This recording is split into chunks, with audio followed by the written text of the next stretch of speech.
Rádio Portal da Luz, divulgando o amor. O nosso endereço virtual é www.radioportaldaluz.com. O nosso e-mail para contato é radioportaldaluz@gmail.com. Rádio Portal da Luz, divulgando o amor. Dourados, Mato Grosso do Sul.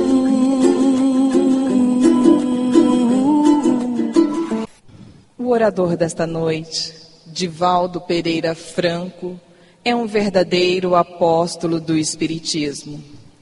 Dos seus 87 anos, 67 foram devotados à causa espírita e às crianças excluídas das periferias de sua Salvador. Nasceu em 5 de maio do ano de 1927, na cidade de Feira de Santana, Bahia, e desde a infância se comunica com os espíritos.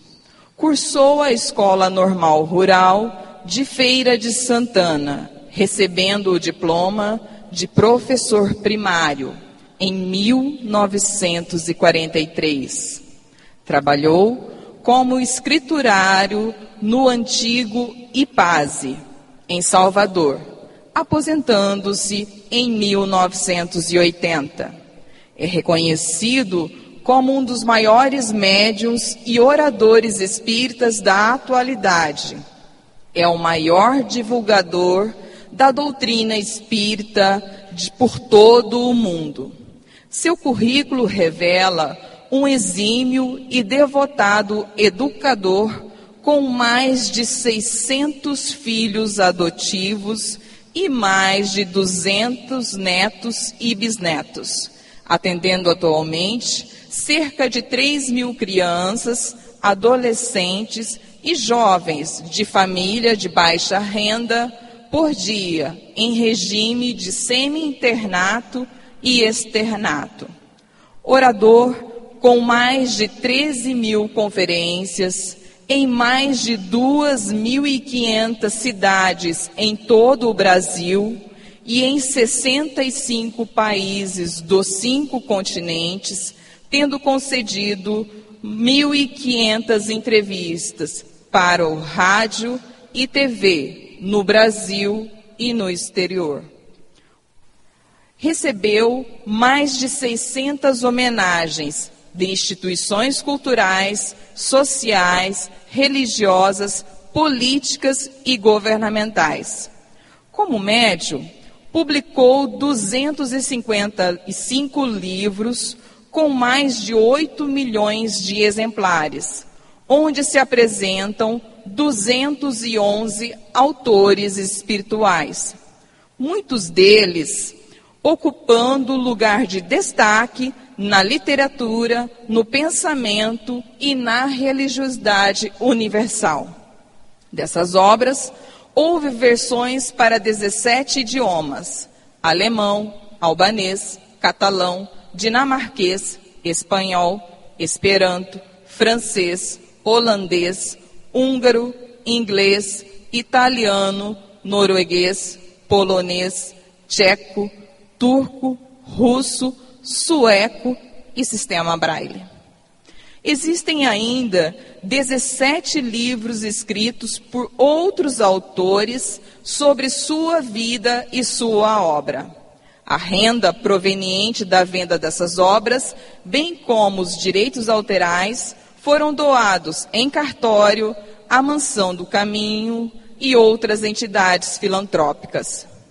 Em 1964, Divaldo, sob orientação de Joana de Ângeles, selecionou várias mensagens de autoria da mentora e enfeixou-as num livro Messes de Amor, que se tornou o primeiro livro psicografado por Divaldo. E para o esclarecimento de nossas almas e para a elevação de nossos sentimentos, passamos a palavra ao expositor. Com vocês, com todos nós, Divaldo Pereira Franco.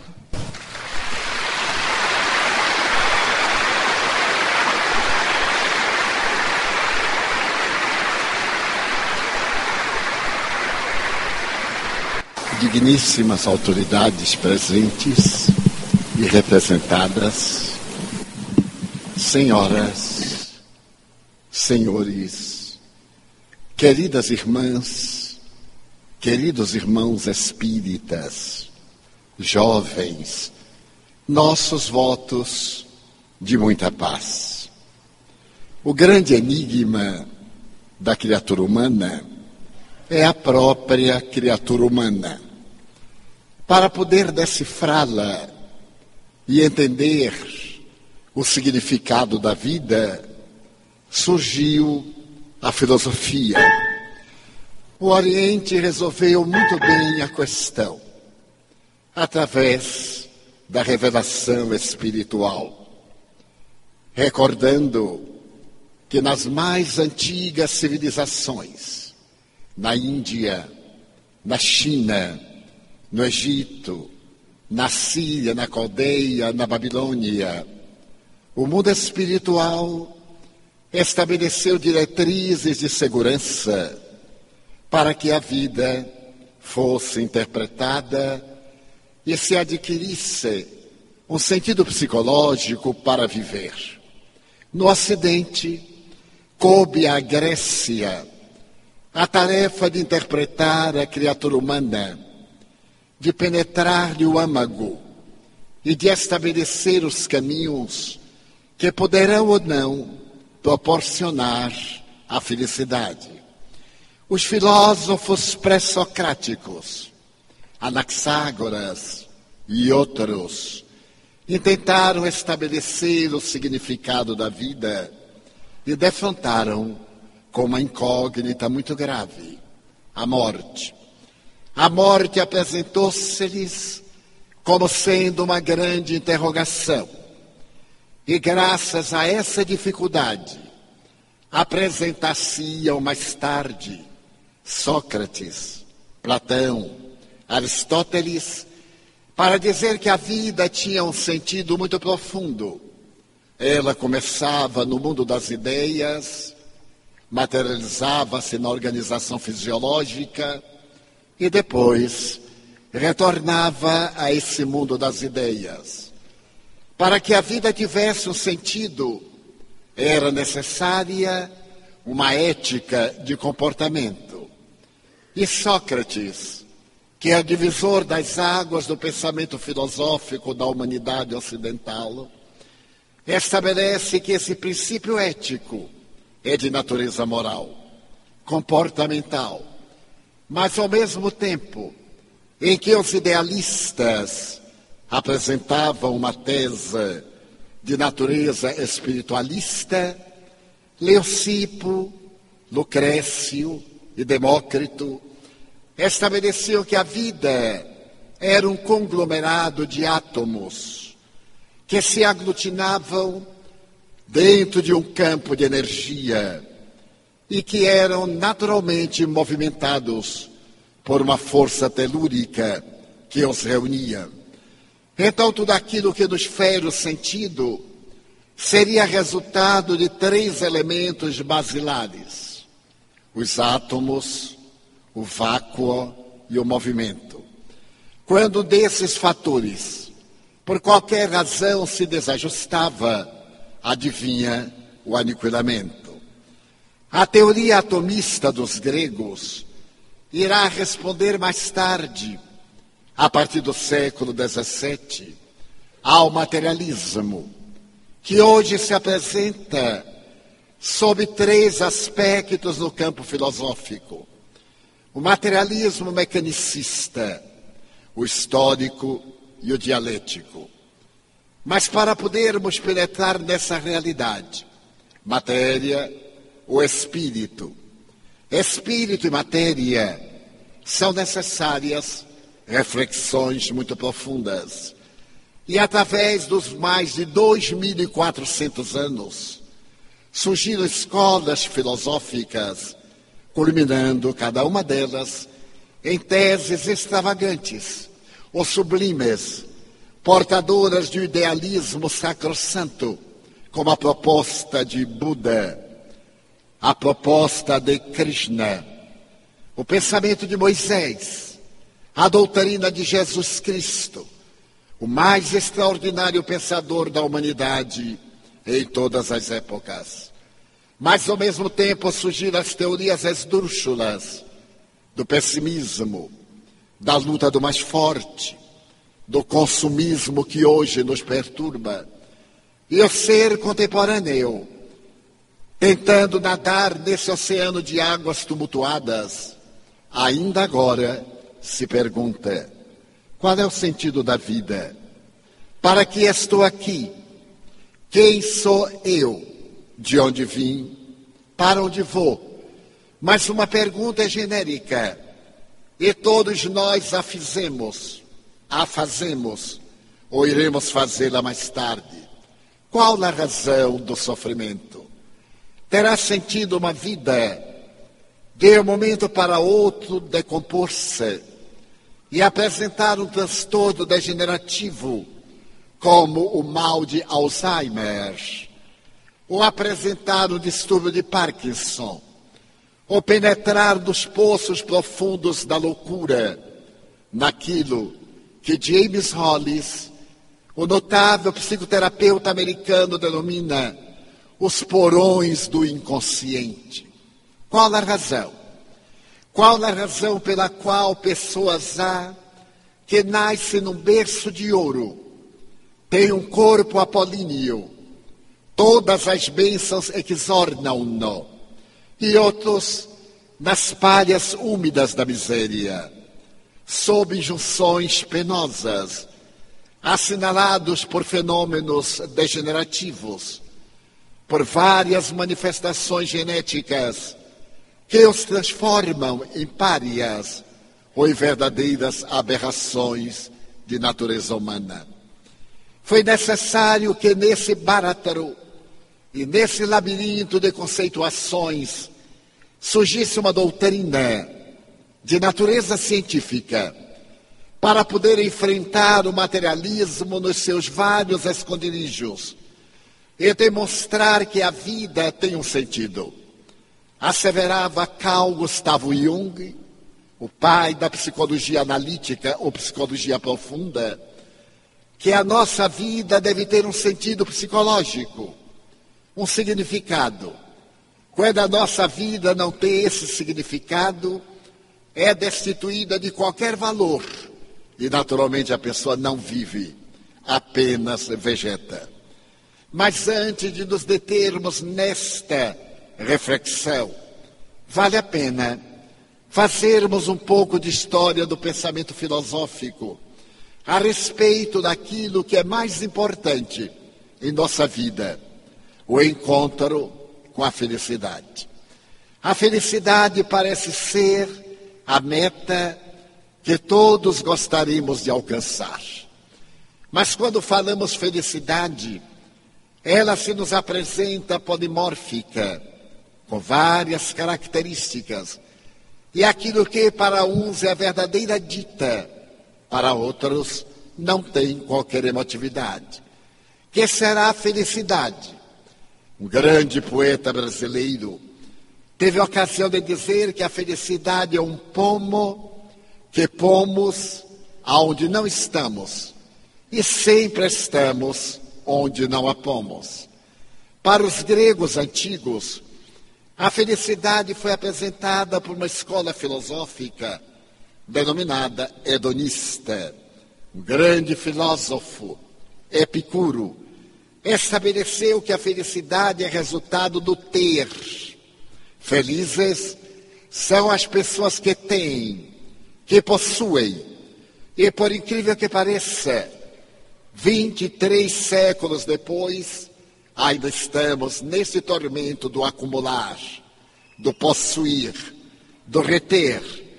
E a escola epicurista estabeleceu que todo aquele que tem, compra.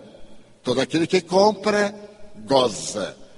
Mas estabeleceu também que o gozar é a maneira melhor de viver a felicidade. Será? Porque todo gozo tem uma fase que culmina em um estado clímax. Depois vem a lassidão dos sentidos e uma nova necessidade. O prazer, que seria o resultado do ter, apresenta-nos sob 3 aspectos essenciais, que um filósofo russo-inglês, Pedro Ouspensky, classifica como sendo os prazeres sensoriais: comer, dormir, fazer sexo. É claro que existem na filosofia e na psicologia algumas exceções. O narcisista, por exemplo, o idealista da sua própria realidade, os formadores de opinião, os que se consideram biótipos perfeitos e que naturalmente derivam para transtorno de comportamento. Mas voltando à tese de Epicuro, será que o ter dá felicidade à pessoa? Se examinarmos o resultado do ter, podemos comer de maneira especial repastos opíparos, mesa farta. Porém, se comermos muito em nome do prazer pela gula, teremos indigestão. E a felicidade não pode ser fruto de um fenômeno fisiológico que se converte no transtorno de natureza funcional. Se a pessoa tem para poder dormir, para repousar, é claro que aquele que repousa em excesso termina no tédio, na lassidão dos sentidos. E aquele que vive para o erotismo, para a busca do prazer sensual, invariavelmente perde a função normal e apela para substâncias químicas ou para as aberrações. Então se pôde constatar que o hedonismo, também chamada doutrina da beleza, não dá felicidade a ninguém. Dá conforto, bem-estar, prazeres transitórios. Logo, surgiu uma segunda escola na Grécia. Se a felicidade não é ter, porque todos aqueles que têm são dominados pelo medo de perderem a posse. Porque toda posse é possuidora. Muitas vezes pensamos que possuímos alguma coisa. Em realidade, somos possuídos pela posse possuidora. E quando temos medo de perder, não somos donos. Donos somos aqueles que estamos diante de uma realidade que não pode ser tirada. E que Jesus definiu com muita propriedade filosófica.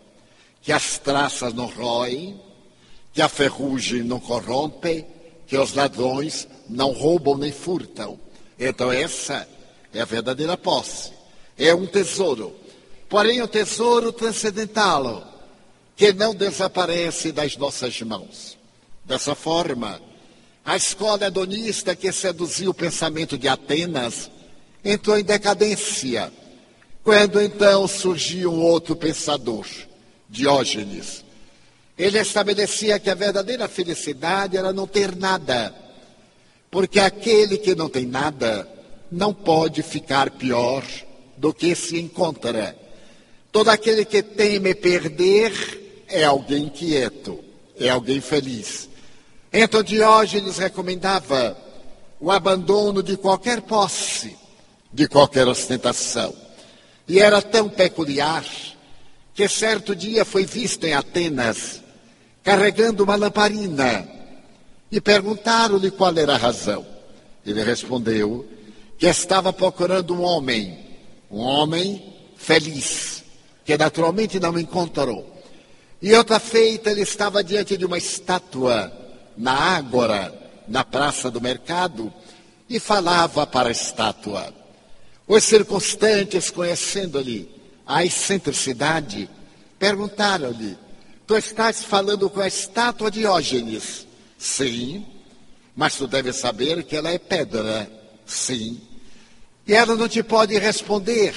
Sim. Mas se ela não te pode responder, porque falas como a estátua? E ele respondeu: eu estou treinando o meu sentimento diante do silêncio da pedra para me acostumar com a estupidez dos que falam às missas. Era realmente um pensador cínico. Mais tarde, estando ele na ilha de Corinto, ali aportou Alexandre Magno, que aos 30 anos de idade havia conquistado o mundo. Alexandre Magno da Macedônia era o mais notável gênio militar de toda a época antes de Cristo. Mas ele, apesar de ser um grande cabo de guerra, era também discípulo de Diógenes. Admirava o grande pensador. E sabendo que Diógenes morava em Corinto, mandou pedir ao governador que levasse Diógenes até a sua galera, ancorada no porto. O governador foi diretamente à residência de Diógenes, uma casa miserável nos arredores da cidade, e encontrou o filósofo na sua simplicidade, numa quase nudez, e disse-lhe: Diógenes, o grande conquistador da terra, Alexandre Magno, deseja falar contigo. Ele quer conhecer-te. E Diógenes redarguiu: ele quer me conhecer? Que venha aqui, porque eu não quero conhecê-lo. Então o governador disse: mas ele é o homem mais poderoso do mundo. Ele ameaçou que se tu não fores ter com ele, ele destruirá Corinto, não deixando pedra sobre pedra. Diógenes levantou-se e começou a sorrir jubiloso. Tomara que ele faça isso, porque depois que ele destruir Corinto, nunca mais teremos medo de nenhum adversário, porque não teremos nada a perder. E não atendeu ao apelo do grande conquistador. Quando Alexandre Magno soube desse atrevimento de Diógenes, achou curioso e resolveu visitá-lo. Foi com seus comandantes, seus auxiliares, até o bairro miserável em que estava Diógenes. E como era portador de um corpanzil expressivo, chegou à porta de entrada enquanto Diógenes estava de cócora no chão, escreviando na poeira do solo. Alexandre sorriu para ele e disse-lhe: venho oferecer-te metade do mundo. Tu és um miserável, e eu sou o dono da terra. A terra conhecida pertence-me. Os meus exércitos estão em toda parte. Não há um lugar onde o sol se apresente que não esteja a minha presença. Eu venho dar-te metade do mundo. Levar-te-ei comigo para a minha pátria. Colocarei um trono para ti na Macedônia. Eu governarei politicamente o mundo e tu serás o meu conselheiro. Diógenes levantou-se ofendido, deu um empurrão no grande conquistador e disse-lhe: Senhor, não me tomes aquilo que me não podes dar. Alexandre começou a perguntar-se o que era que ele estava tomando daquele miserável. Então deu-se conta que ao ficar na porta de entrada, ele projetava sombra, ele tirava o sol. Podia dar qualquer coisa a Diógenes, menos o sol. Achou notável a filosofia desse cínico. Deixou Corinto, não destruiu a cidade. E daí a 2 anos ele morreu. E Diógenes teve uma vida mais longa. Mas será que a felicidade é não ter? Por incrível que pareça, há pessoas que são infelizes por aquilo que não têm e que andam à busca de algo condicional. Eu só serei feliz, dizem muitos indivíduos,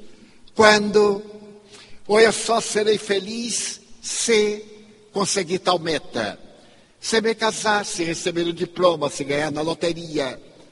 E as nossas ideias são as mais extravagantes, nesse quando e nesse se. Mas também há aqueles que têm nada, e no entanto têm medo da vida, que seria a felicidade. Apareceu um terceiro filósofo.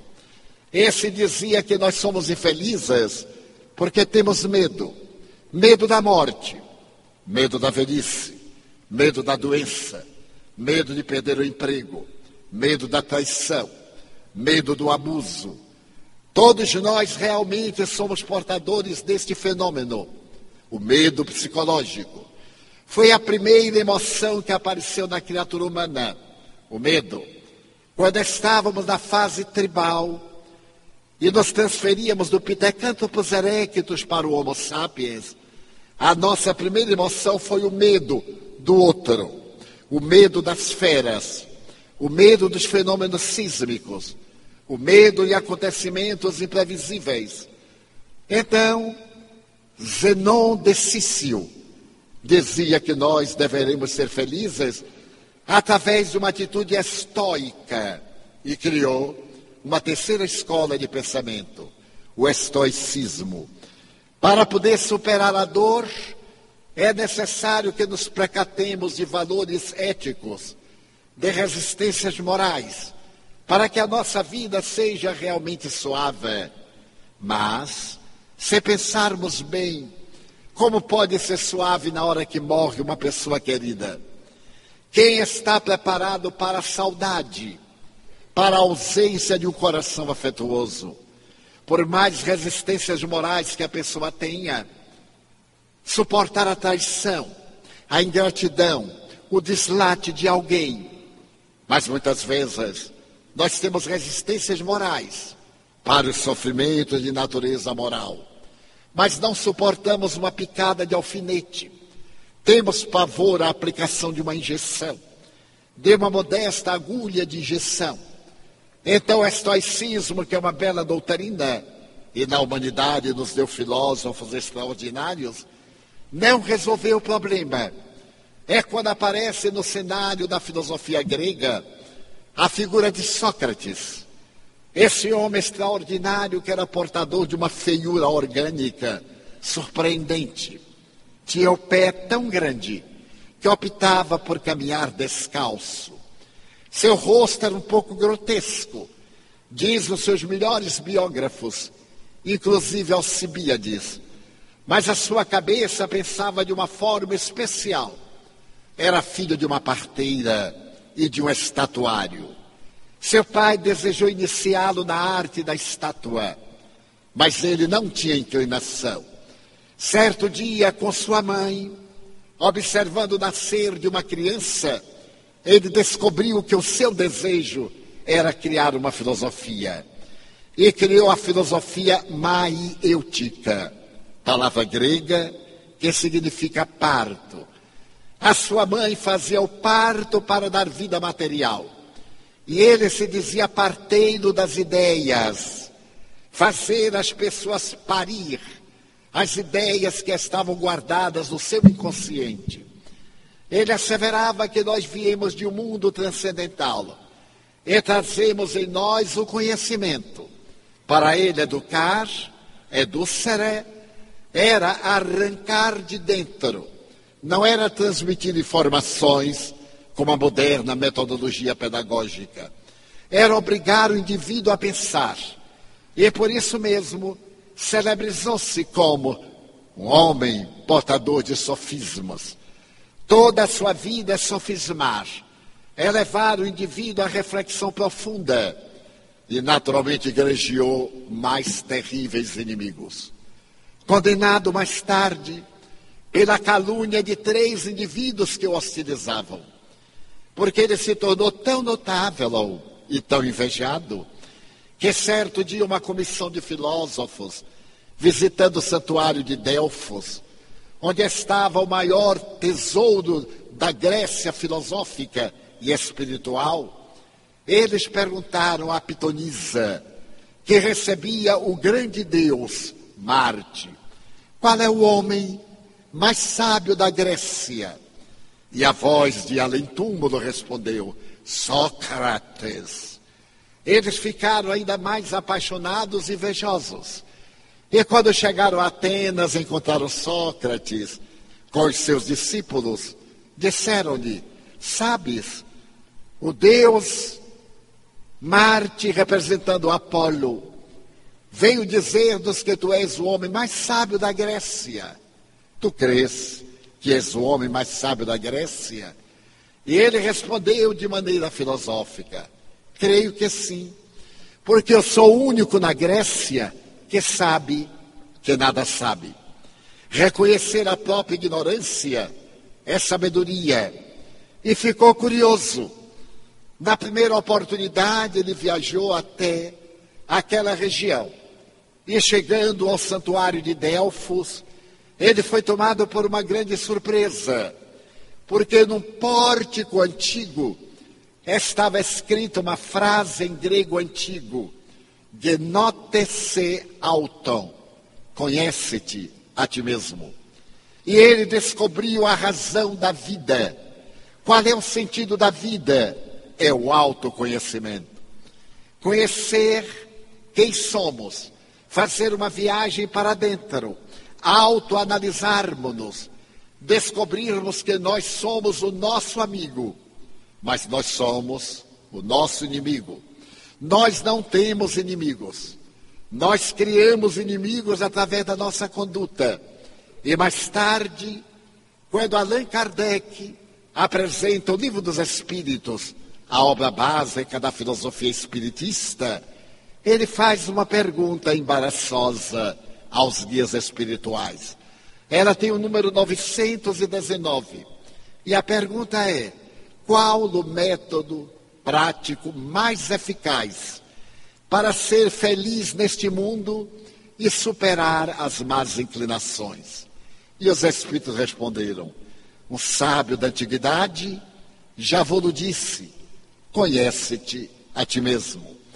E Santo Agostinho, comentando essa frase, tem a ocasião de dizer: fazei como eu fazia na terra. Quando eu estava na terra, diariamente ao deitar-me, eu fazia o exame de consciência. Quando eu notava que havia cometido erros durante o dia, no imediato, eu procurava reabilitar-me. E quando me dava conta de que houvera procedido de maneira correta, no dia imediato, eu prosseguia com a minha tarefa dignificadora.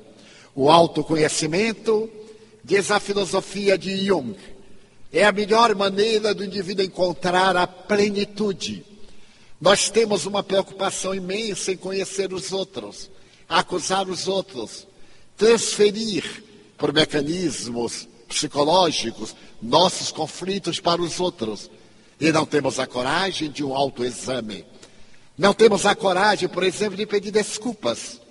Arranjamos mecanismos negativos para não pedir desculpas pelo nosso erro.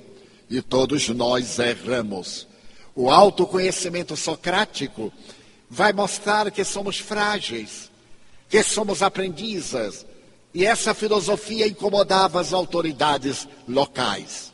Então, ele foi julgado. Julgado por perverter a juventude. Essa frase tem dado margem a determinados segmentos da atualidade a dizer que Sócrates era portador de um distúrbio sexual. Mas a frase não tem esse significado.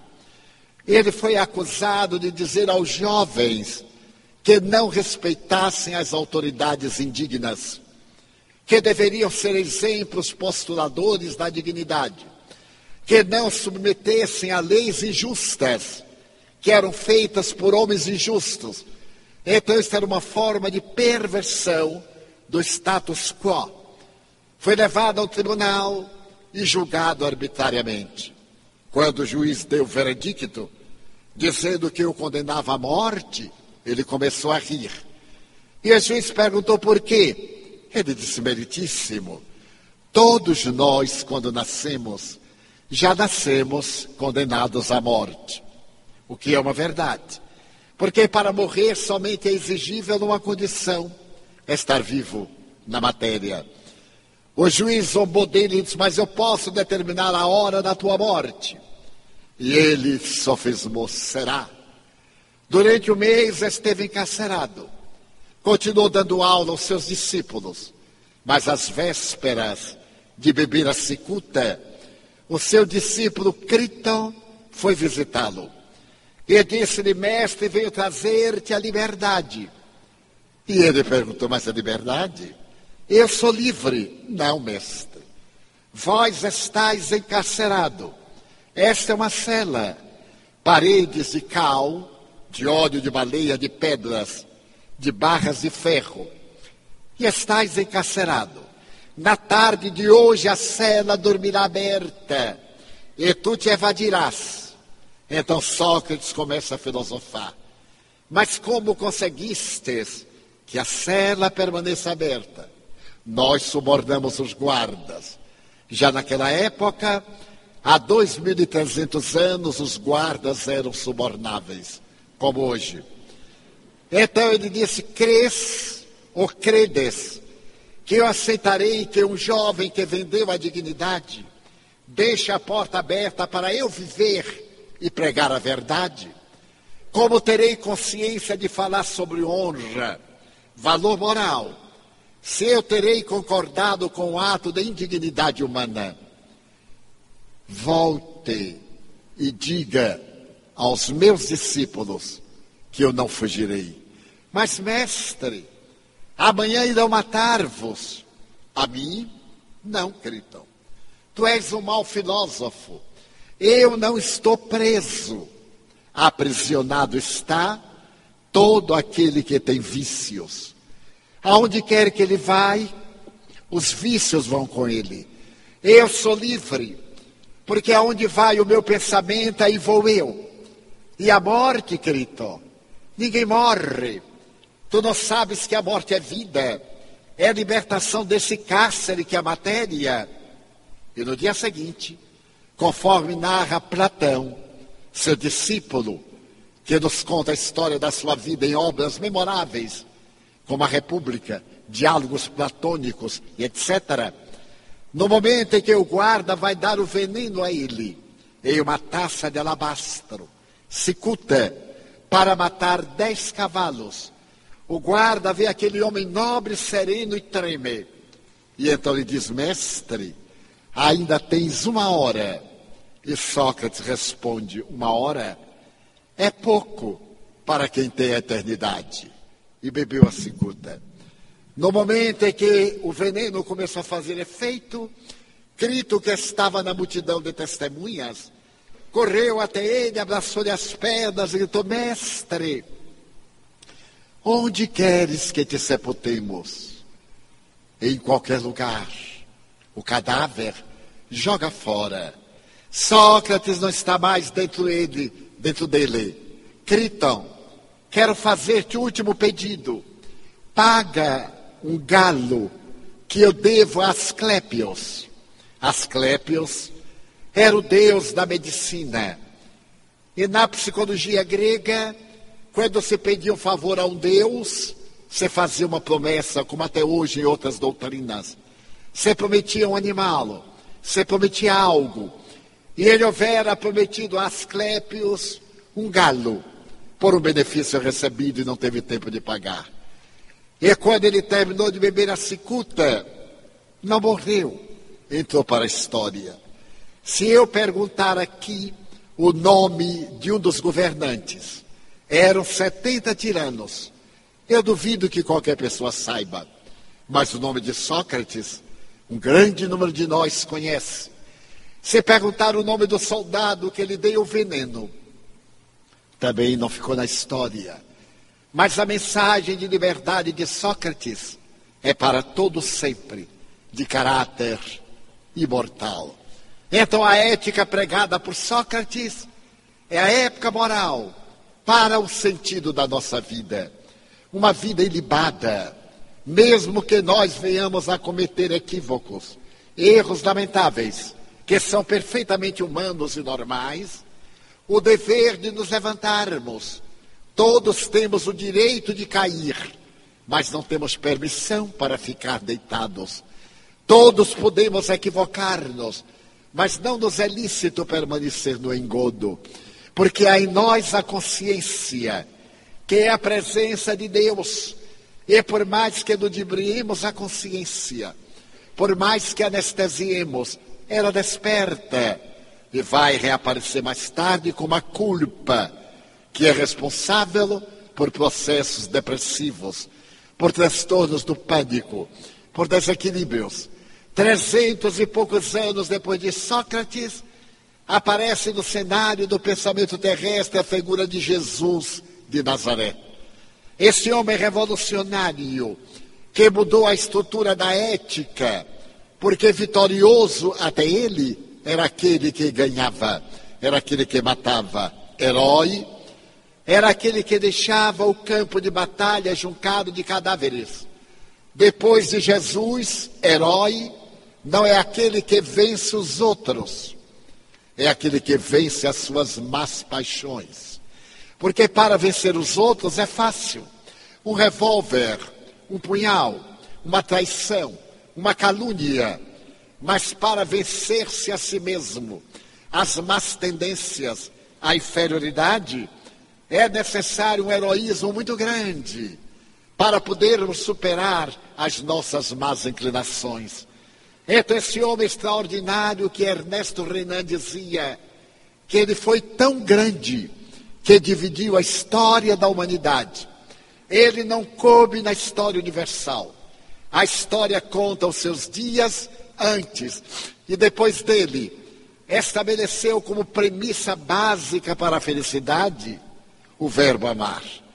Toda a sua doutrina está sintetizada apenas em 2 itens: amar a Deus acima de todas as coisas e ao próximo como a si mesmo.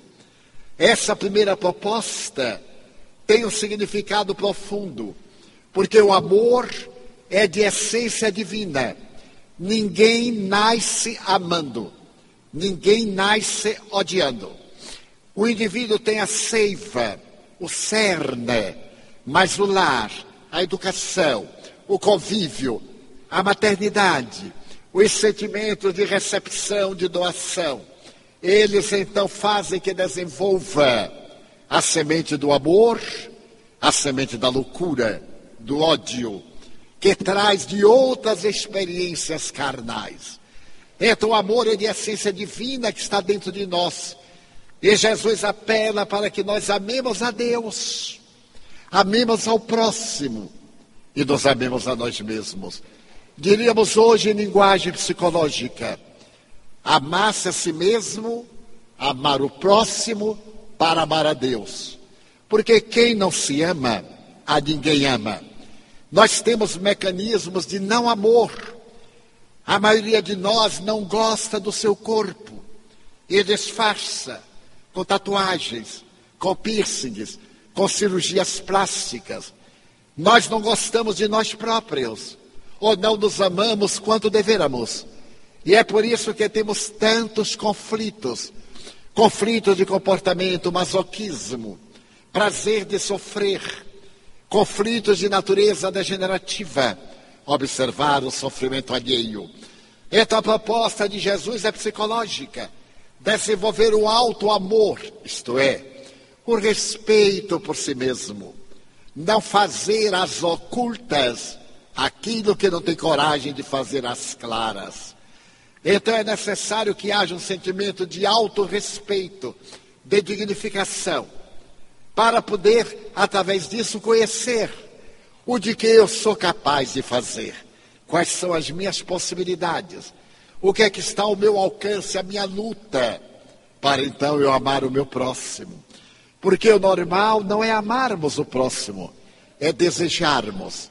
Como dizia Freud, é a libido, é o desejo do prazer, da comunhão carnal, da exploração, de fazer do outro objeto do nosso uso, ou então de desejarmos que ele faça aquilo que nós não conseguimos fazer. É tão comum nos relacionamentos, depois de algum tempo, diluem a afetividade, diluem-se os aspectos de carinho, e a pessoa diz: mas eu me decepcionei. Depois que me casei, depois que me uni, é que eu fui descobrir os seus defeitos. Então, a pessoa nunca amou o outro. Amou as suas qualidades projetadas no outro. Amou no outro aquilo que gostaria de ter e não tem. Então passou a exigir que o outro tivesse. A sua decepção não pode ser com o outro, deve ser consigo próprio, que estabeleceu em torno do outro uma miragem, que o vestiu de valores que o outro nunca teve. E isso é profundamente decepcionante. Quando nós amamos o próximo, amamos as suas virtudes e compreendemos as suas imperfeições. Desculpamos-las, porque o problema é dele, não é nosso. Nós não amamos a pessoa pelo que tem, mas pelo que é. Porque quando amamos pelo que tem, esperamos receber. E quando amamos pelo que é, esperamos estar ao lado para produzir. Daí a proposta de Jesus é enriquecedora e hoje é psicoterapêutica, porque aquele que se ama não adoece. Está demonstrado cientificamente que as pessoas alegres, extrovertidas, joviais, adoecem menos do que as pessoas introvertidas, temperamentais, que odeiam. Porque quando nós sorrimos, nós produzimos na saliva uma substância para a digestão que se chama imunoglobulina. Ela também nos imuniza de vários problemas respiratórios. Quando nós somos joviais, nós produzimos substância que nos leva a mais alegria. Desenvolvemos as substâncias da harmonia interior, a serotonina, a noradrenalina, a dopamina, que é a substância da felicidade. Então o auto-amor vai estabelecer para mim que a minha felicidade é não odiar a ninguém, não guardar ressentimentos, não ter queixas, não acumular mágoas, porque quem carrega lixo mental intoxica-se.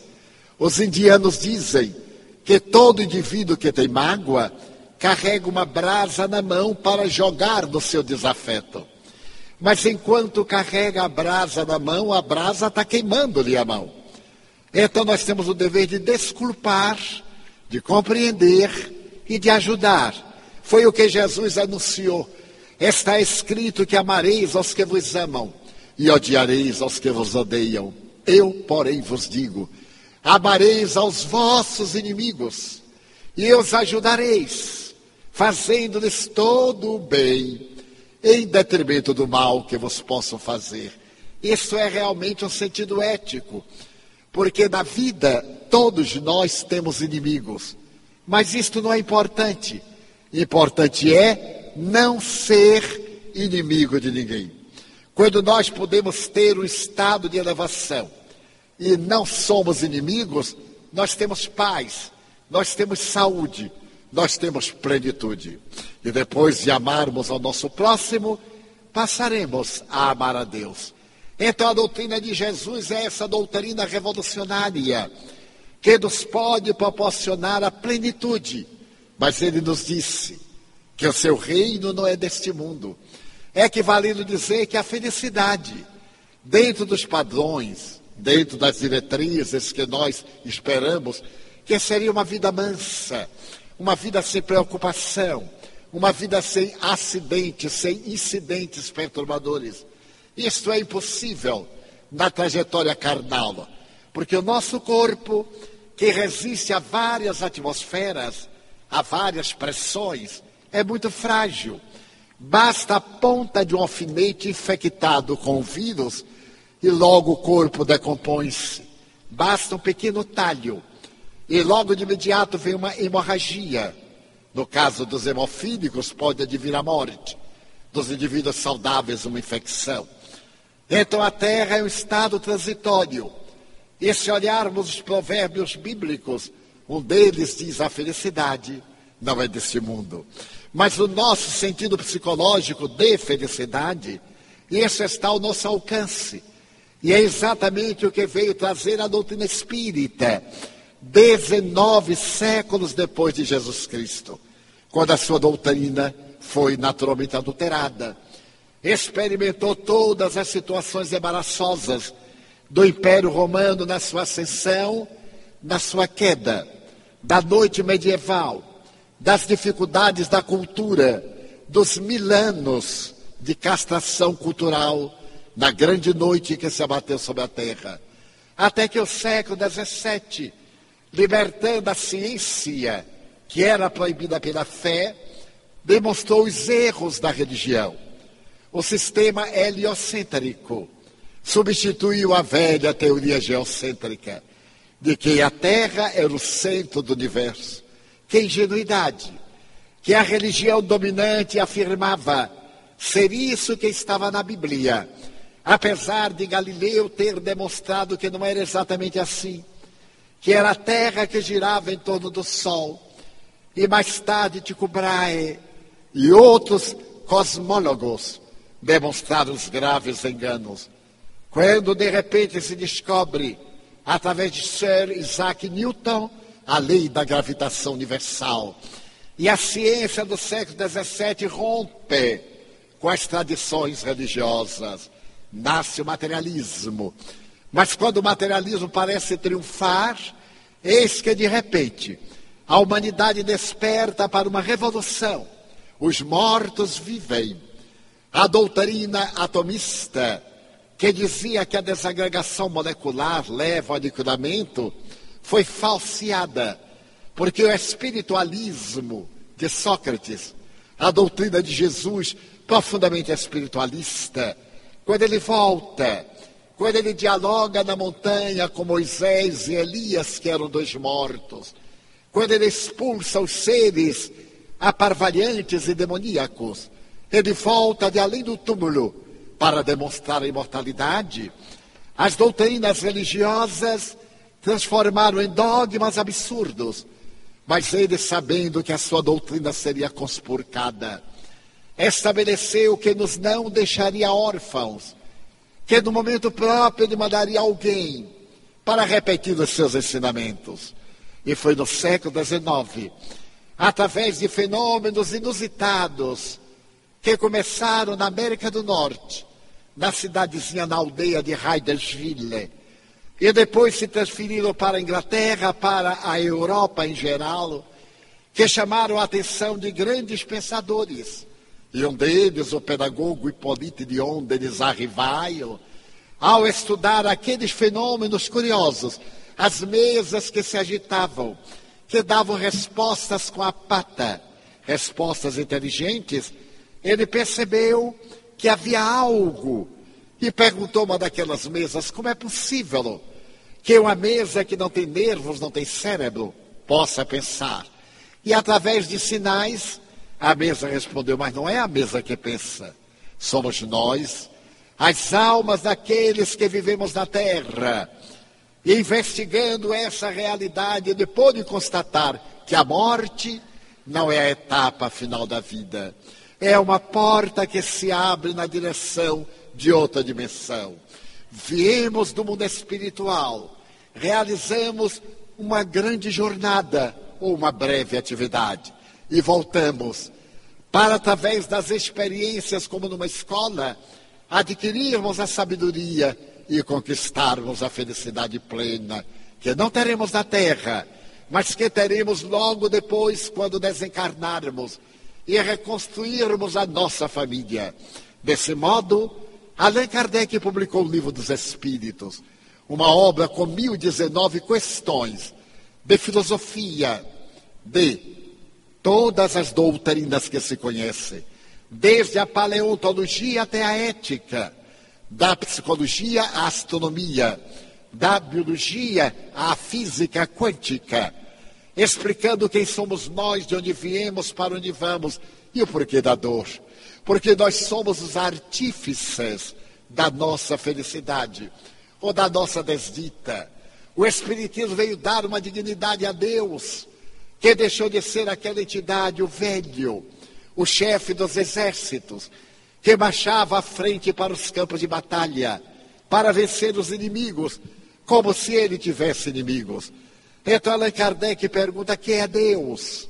E recebe uma resposta fascinante, que pode enfrentar a cultura de todas as épocas. Deus é a inteligência suprema, a causa primeira de todas as coisas. Porque definir Deus é limitá-lo.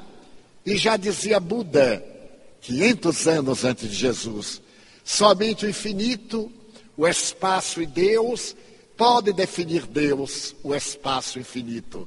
Porque definir é limitar. É como Deus é o agente criador do universo. como mais tarde veio demonstrar a moderna genética. Ao decodificar o genoma humano, o Espiritismo antecipa-nos essa figura grandiosa da paternidade divina, que está além das galáxias. Não é este ser apaixonado que ama uns, que condena outros. É o conjunto de leis de sabedoria e de justiça que nos permite o livre-arbítrio, a opção de fazer o que quisermos. Cada um de nós é livre para agir. Paulo dizia, mas apesar de saber o que devo, nem sempre consigo fazê-lo. Nós temos a opção, mas nós arcamos com as consequências. Por isso mesmo, não é Deus que nos torna infelizes, são os nossos atos. À semelhança de uma criança no educandário, o seu êxito escolar vai depender dele. O educandário tem o programa, tem as disciplinas, tem a grade. Vai depender de cada um. Também a vida na terra não é a vida punitiva de um vale de lágrimas. Em um lugar de exílio, de sofrimento. Não pode haver nada mais belo do que o entardecer. O desabrochar de uma flor. O suave perfume de um lírio. O sorriso de uma criança. O lucilar de uma estrela. A tranquilidade do véu de prata de Selene nos céus. A vida é um poema de beleza dependendo dos nossos olhos para podermos entender essa estesia e penetrar nela. Então vieram os Espíritos de dizer que a finalidade básica da vida é amar. Enquanto nós amamos, a vida tem sentido. E os sofrimentos são consequências do desamor, seja do desamor a nós mesmos, do desamor ao nosso próximo. E a divindade nos propõe uma outra regra iluminativa, a reencarnação. Etapa a etapa, vemos progredindo no carreiro das existências, até atingirmos esse estado de angelitude, de uma Madre Teresa de Calcutá, de um Francisco Cândido Xavier, de um Albert Schweitzer, ou desses grandes gênios da beleza, o Miguel Ângelo, o Beethoven, ou dos grandes cientistas, como Fleming ou Einstein, que nós adquirimos através do processo de evolução, de transformação para melhor. Então, a nossa vida tem sentido e a felicidade é possível. De que forma é possível a felicidade? Através de todo o bem que possamos fazer, através de todo o devotamento que possamos distribuir. É por isso que, como falou a mestre de cerimônia, nós estamos celebrando 150 anos da presença do Evangelho segundo o Espiritismo, quando os Espíritos interpretaram o Sermão da Montanha, o mais belo poema que a humanidade jamais escutou. Bem-aventurados os pobres de espírito, bem-aventurados os mansos, os pacíficos, bem-aventurados os humildes, bem-aventurados que têm fome e sede de justiça, bem-aventurados os perseguidos em nome da própria justiça, porque todos terão o reino de Deus. Mas qual será o reino de Deus? Essa paz no coração, essa plenitude de estar em tranquilidade de consciência e naturalmente de harmonizado, não experimentar sofrimento, nem tédio, nem angústia, nem desesperação. O Espiritismo é uma ciência de laboratório, porque nos propicia encontrar a imortalidade, demonstra.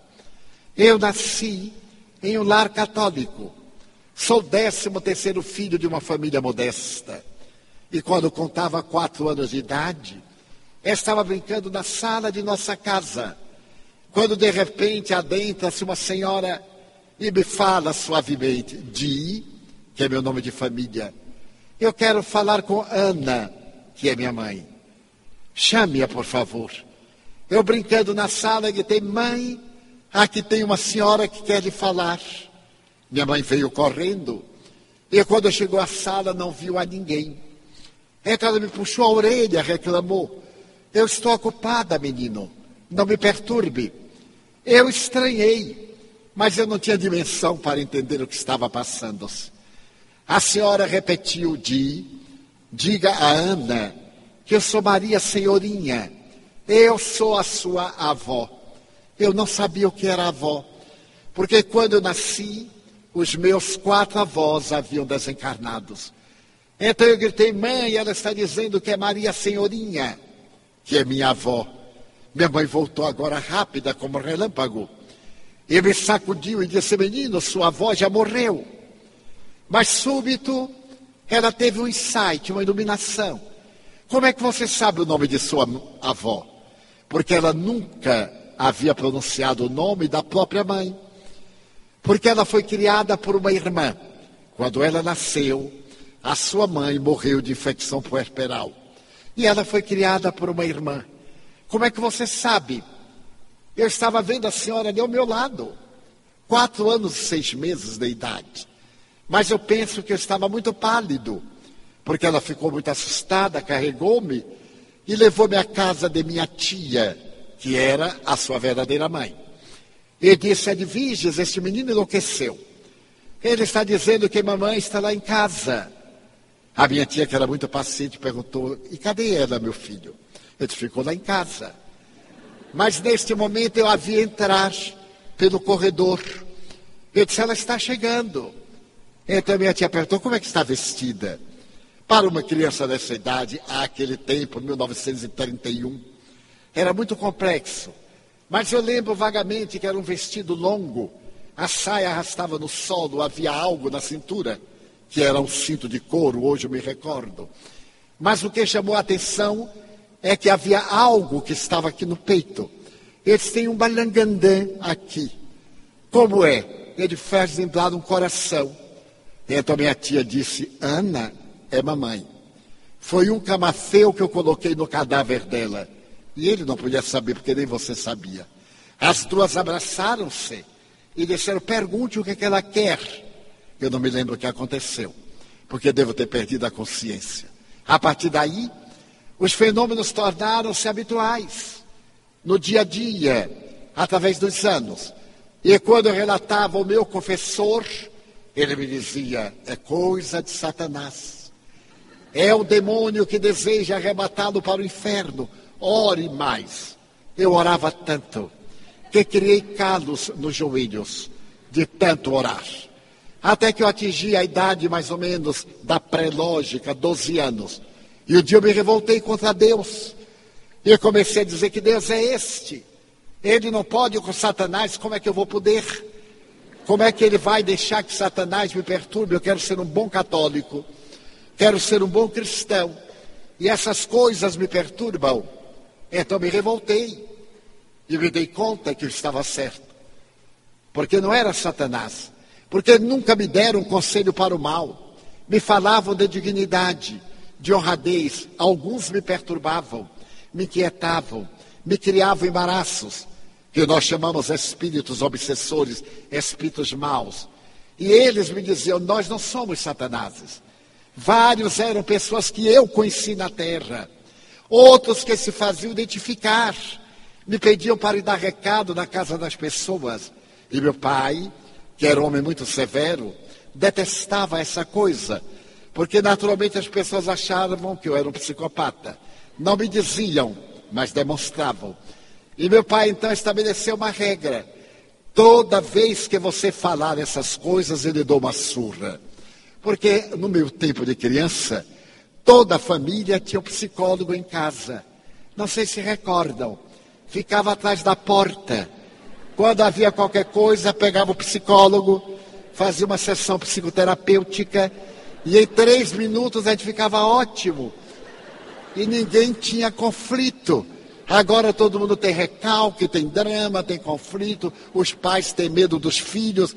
Então meu pai pôs assim o dedo e disse, no dia que eu souber que você falou qualquer coisa dessa sua loucura, eu lhe dou uma surra. E nós tínhamos em casa um pedaço de haste de araçá, de goiaba. Aquele que dobra, mas não quebra. Que arde como Satanás. Este é o verdadeiro Satanás. E então eu me policiava, mas sempre escorregava. Era uma pessoa amiga, eu estava já com 12, 13, 14 anos. Divaldo, me diga alguma coisa, algum espírito, eu, Papa, cidade do interior. Antes de eu acabar de dizer, meu pai já sabia. E quando eu ia chegando, ele dizia, venha cá, o que é que eu lhe disse? E então ele fazia psicoterapia. E eu melhorava, mas não pude deixar de ver. Até o dia 23 de junho de 1942, que desencarnou um irmão meu de forma violenta. Ele teve uma problemática cerebral e morreu vitimado por uma hemoptise. Morreu no meio da rua. E quando eu o vi, eu tive um trauma muito grande. Fui para casa, avisei meus pais, e aquela imagem, aquela cena ficou no meu inconsciente. Seu cadáver foi trazido para o velório, ele era casado, morava próximo de nossa família. E às 8 da noite, minha mãe, crucificada, chegou-se até mim, sentado no banco da nossa mesa de jantar, e disse, meu filho, vamos orar o ofício de Nossa Senhora. Eu quis me levantar e não pude. Tentei outra vez e não pude. Era como se estivesse adormecido da cintura para baixo. Então eu disse, mãe, eu não posso levantar. Ela me pegou com um pouco de desequilíbrio, de ira, e disse, lá vem você com seus problemas, e me puxou. Quando ela me puxou, eu não pude ficar de pé, caí. Menino, o que é que você tem? Eu digo, não estou sentindo as pernas. Ela mandou chamar meu pai, levaram para o leito, e eles sofreram esse transe. O seu filho mais velho, morto de uma maneira trágica. O seu último filho, impossibilitado de andar. Naquele tempo, em 1942, Feira de Santana tinha 2 médicos clínicos. O mais venerando, uma personalidade gentil, o doutor Martins, foi chamado. E chegando lá em casa, me examinou detidamente. Ele sabia da morte do meu irmão. Então ele disse a meus pais, o problema do seu filho é um choque, é um trauma. Se ele tomar outro choque, ele fica bom. Os meus irmãos eram muito inteligentes. E a palavra choque, eles associaram ao eletrochoque. E um deles teve uma ideia fascinante. Descascava o fio elétrico e de vez em quando me aplicava nas pernas. Quase me matou. Durante 6 meses, eu ali estive. Mal conseguia ficar, às vezes, em pé. Quando no dia 5 de dezembro, uma prima minha levou à nossa casa uma senhora que nunca nos havia visto e que nós não a conhecíamos. Então a senhora olhou para mim e perguntou à minha prima e minha mãe, é este o rapazinho que está doente? Minha mãe disse, essa senhora, ele é quase paralítico. A senhora disse, mas ele não tem nada. Eu fiquei com tanta raiva da velha, que eu disse, como não tem nada, minha senhora? Eu sou doente, porque eu imaginei o que meu pai ia fazer. Eu estava fingindo de junho a dezembro, ia ser um internamento terapêutico. Era uma coisa terrível. Eu disse, minha senhora, eu sou muito doente. Ela disse, não é não, meu filho. Eu digo, mas como não sou? Você é obsidiado. Eu não sabia o que era, eu disse, mas como? Obsidiado. E o que é isso? É um espírito que está atuando no centro dos movimentos. É seu irmão. Ele não está fazendo por mal. É que você é médium. Nós nunca tínhamos ouvido a palavra. Você é médium. E o médium é como um imã que atrai limalhas de ferro. Você esteve junto ao cadáver dele e o atraiu. Então criou esse problema. Eu achei que foi a minha prima que lhe havia contado. Perguntei-lhe, foi Clarice que ele contou? Não, meu filho. Eu estou vendo o seu irmão.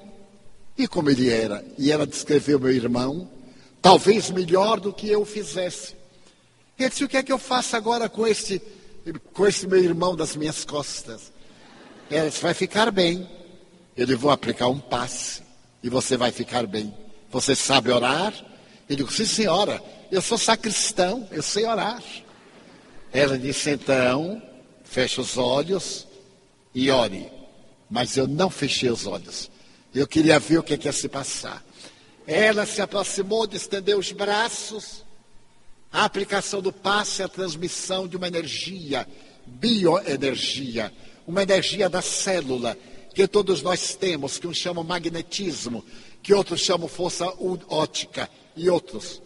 Então, começou a fazer movimentos rítmicos, como se estivesse tirando alguma camada de sobre mim, e eu vi que ela foi ficando iluminada como uma lâmpada fluorescente. Eu fechei os olhos, senti uma sensação de ar refrigerado que naquele tempo não havia. E entre 3 ou 4 minutos, ela tocou no meu ombro e disse: já está bem. Os bons espíritos afastaram-no. Pode levantar-se. Ele disse: mas eu não posso. Se eu me levantar, eu caio. Ele disse: levante-se. Ele disse: não posso. Minha mãe era uma mulher baixinha. E mulheres baixinhas são terríveis. Mulheres altas, não. Mulheres altas são muita trovoada, pouca chuva. Mas as pequeninas já começam chovendo. Então minha mãe pôs a mão na cintura e disse assim: Di, levante. Eu disse: mãe, se eu levantar eu caio. Caia. Mostre que você é educado. Aí eu percebi que ou eu levantava, ou eu levantava. Empurrei os quadris, os pés bateram no chão. E então eu senti aquele pós-cãibra, quando os vasos periféricos começaram a irrigar-se.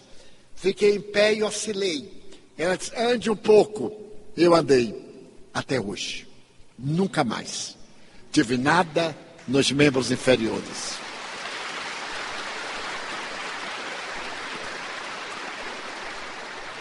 Então é claro, exultamos. Minha mãe chorava, também eu. Abraçamos-nos. E minha mãe perguntou: ele já ficou bom? Ela disse: não, senhora. Este é o primeiro round. Ele necessita de frequentar um centro espírita para educar a mediunidade. É uma faculdade que todos temos. Educar a mediunidade. Ele disse assim: mas ir aonde? No centro espírita. Eu disse: eu não vou. Minha mãe disse assim: vai. Eu digo: não vou. Ela balançou a cabeça assim: vai. Aonde é o centro espírita? Anotou e perguntou: quando é que tem reunião? A senhora disse: hoje à noite. A que horas? 20 horas. Nós iremos, não é, meu filho? Eu disse: mãe, você vai. Acabou-se. Que tempo bom. Nós atendíamos a nossos pais. Hoje os pais têm o medo dos filhos, que é impressionante. Às 8 horas lá estava eu com minha mãe de mãos dadas. Mas como eu sabia que Satanás estava lá, eu levei um rosário no bolso. Porque se o demônio aparecesse, eu exorcizava. Mas as surpresas foram incontáveis. Porque quando nós entramos, era uma sala modesta. Eu esperava encontrar um bode preto e uma pira fumegante. Não tinha nada. Era uma saleta comum, uma mesa, cadeiras, nada de especial. Mas a minha surpresa foi constatar quem estava lá. A zeladora do altar do coração de Jesus, que era a médium principal, o tabelião de notas, que era uma autoridade naquele tempo, o meritíssimo senhor juiz de direito, o gerente do Banco do Brasil, só faltava o gerente das casas pernambucanas. O mais tinha, disse: meu Deus, isto é maçonaria. A minha ignorância, porque a senhora disse: o que se passa aqui não se conta lá fora. Mal eu saí, mas eu contei a Deus e o mundo. Porque o bom do segredo é isto. E no dia seguinte eu fui confessar-me. Quando o padre me viu andando, Divaldo, quem o curou? O demônio. Mas como o demônio? Eu então narrei. Ele veio a confessar-se. Mas o que é que aconteceu? Eu narrei com todos os detalhes.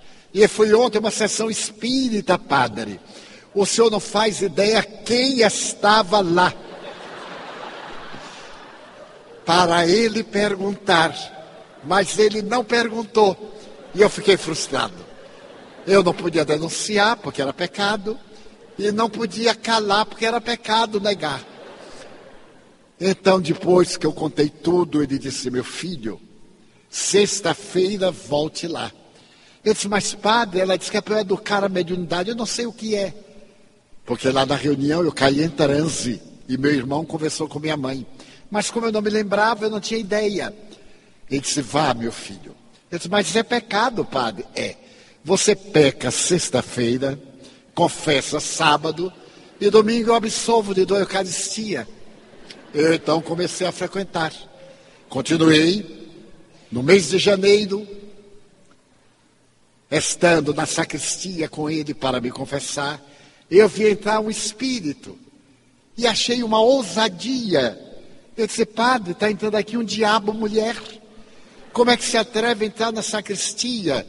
Ele perguntou muito paciente: como é ela? Eu descrevi. Olhe bem para o rosto dela. Eu disse: olha, tem uma verruga na parte superior do lábio. Óculos, o cabelo penteado para trás com um pente muito grande. Era um pente severiano que eu não conhecia. Então, quando eu terminei de escrever e falei da verruga, disse: Divaldo, não é Satanás. Receba, é mamãe, pode receber. Eu então entrei em transe, e quando eu voltei ao normal, ele me disse: mamãe, veio me reclamar que eu estou enganando você. Ouçam bem o que ele me disse. A igreja não condena a mediunidade. A igreja apenas não recomenda a prática mediúnica, porque é coisa muito séria. Nos anos 90, o Papa João Paulo II, na Catedral Basílica de São Pedro, diante de 15 mil pessoas, declarou: os mortos voltam e comunicam-se. E o cardeal Concetti deu uma entrevista ao Observatório Romano, que é o periódico da Santa Sé. Os mortos voltam e se comunicam. Todos os santos eram médiuns. A mediunidade, portanto, é uma faculdade, um sexto sentido, que nos põe em contato com o mundo de origem, de onde viemos para onde fomos. E o padre, que era um notável sacerdote, e desencarnou, amigo meu, disse: vá cumprir a sua tarefa, que não é na igreja. Se você deseja servir a Jesus Cristo, seja um bom espírita. Então, a partir daquela data, eu continuei frequentando o centro espírita, mas só me tornei espírita realmente a partir de 1947, quando comecei a estudar o espiritismo. Eu era médium, mas não era espírita, como há muito espírita que não é médium. Então essa doutrina veio nos dar um conforto extraordinário, dar-nos a alegria de viver, demonstrar que a terrível morte não interrompe a vida, a saudade é natural, abrindo-nos os horizontes para entendermos Jesus e entendermos esta época de tantos disparates. Nunca houve tanta tragédia na Terra como agora. Em que época da humanidade a violência atingiu índices, a pornografia, o erotismo, a indiferença humana, a agressividade. Mas em que época da humanidade houve tanto amor, tantos devotados a outros tantos? Quando a sociedade pôde dizer que as leis foram mais justas. É verdade que os direitos humanos ainda não são respeitados, embora proclamados em 1792 na Revolução Francesa. Mas os nossos direitos lentamente estão tomando corpo. E vivemos hoje, de alguma forma, melhores tempos do que no passado. E se o mundo não é melhor, é porque nós não somos melhores. O problema do mundo está em nós, como o enigma da criatura e a própria criatura humana, como disse na primeira frase. Então esse é o momento de nós lutarmos pela busca da felicidade. A felicidade interior. Realizarmos a nossa paz. Amarmos. Se alguém não nos ama, o problema é da pessoa. Mas o nosso problema é amar. Que amemos devotada, total, inteiramente. Que desculpemos Se o outro nos ofende, demos o direito dele ser estúpido, mas não nos tornemos estúpidos também. A proposta hoje da psicologia é a busca do si, a busca do self, o encontro do indivíduo consigo mesmo, como disse Jung, a individuação, o estado luminoso. Com essa perspectiva, podemos mudar a nossa vida, na hora que mudarmos o nosso pensamento para o bem. Na hora em que compreendermos que somos construtores do nosso futuro, trabalhemos pelo bem, demos-nos as mãos. E todo bem que seja possível fazer, façamo-lo. Porque o Senhor Jesus, que é o nosso mestre incomparável, governador do planeta, continua dizendo-nos: Sinite parvulos, venire ad me. Ó, vinde a mim, todos vós que estáis cansados e aflitos. Recebei o meu fardo, tomai o meu jugo, leve meu fardo, suave meu jugo, vinde a mim e eu vos consolarei. Então nós poderemos dizer: ó Senhor, eu gostaria tanto de fazer algo, mas sou tão pobre, de valores éticos, de recursos, que tudo quanto posso fazer é agradecer-te a honra da vida. Muito obrigado por tudo que me deste, por tudo que me dás. Obrigado pelo ar, pelo pão, pela paz. Muito obrigado pela beleza que os meus olhos veem no altar da natureza. Olhos que fitam o céu, a terra e o mar, que acompanham a ave ligeira que voa fagueira pelo céu de anil e se detém na terra verde salpicado de flores em tonalidades mil. Muito obrigado, Senhor, porque eu posso ver meu amor, mas diante da minha visão eu detecto os cegos, que tropeçam na escuridão, que choram na multidão, que andam na solidão. Por eles eu oro e a ti eu imploro comiseração, porque eu sei que depois desta lida na outra vida, eles também enxergarão. Muito obrigado pelos ouvidos meus, que me foram dados por Deus, ouvidos que ouvem o tamborilar da chuva no telheiro, a melodia do vento nos ramos do olmeiro, as lágrimas que vertem os olhos do mundo inteiro, ouvidos que ouvem a música do povo que desce do morro na praça a cantar, a melodia dos imortais que a gente ouve uma vez e não esquece nunca mais, a voz melodiosa, canora, melancólica do boiadeiro e a dor, que canta e que chora no coração do mundo inteiro. Pela minha faculdade de ouvir, pelos surdos eu te quero pedir, porque eu sei que depois desta dor no teu reino de amor, eles também escutarão. Obrigado pela minha voz e pela sua voz, pela voz que canta, que ensina, que alfabetiza, que legisla, que trauteia uma canção, que o teu nome profere com dúlcida emoção. Diante da minha melodia eu quero cantar e rogar por aqueles que sofrem de afasia, que não cantam de noite, que não falam de dia. Oro por eles, porque eu sei que depois desta prova, na vida nova eles cantarão. Obrigado pelas minhas mãos, mãos que aram, mãos que semeiam, mãos que agasalham, mãos de ternura, que libertam da amargura, mãos que apertam mãos, mãos dos adeuses, mãos de poesias, mãos de cirurgias, mãos de psicografias, mãos de sinfonias, pelas mãos que atendem a velhice, a dor, o desamor, pelas mãos que no seio embalam o corpo de um filho alheio sem receio, e pelos pés que me levam a andar sem reclamar. Muito obrigado, Senhor, porque eu posso caminhar diante do meu corpo perfeito.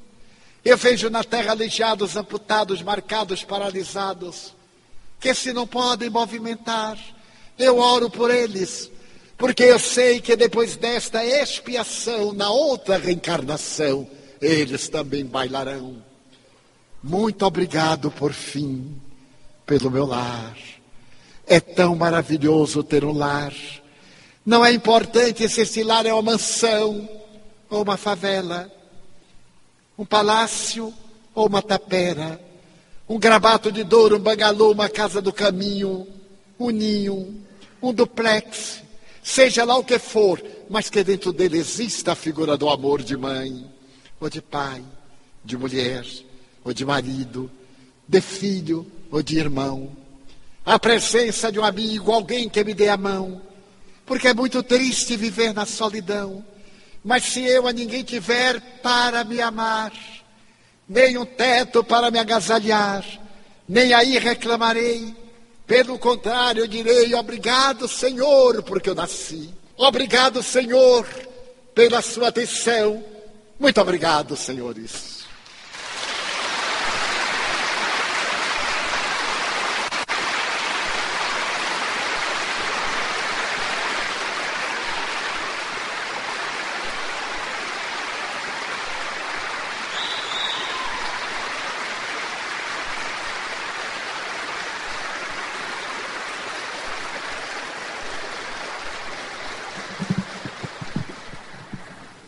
Ao senhor Divaldo, o nosso abraço de Dourados, agradecendo pela palestra, pela presença. Informamos a todos que esta palestra foi transmitida pela internet, pela Rádio Portal da Luz e Rádio Fraternidade. A Federação Espírita de Mato Grosso do Sul agradece a presença de todos, aos voluntários e apoiadores deste evento, com votos de uma ótima semana. Estejamos sempre com Jesus. Uma boa noite a todos. Você está ouvindo a sua rádio web Portal da Luz, divulgando o amor. E em 2014, muito mais perto de você. Rádio Portal da Luz, divulgando o amor.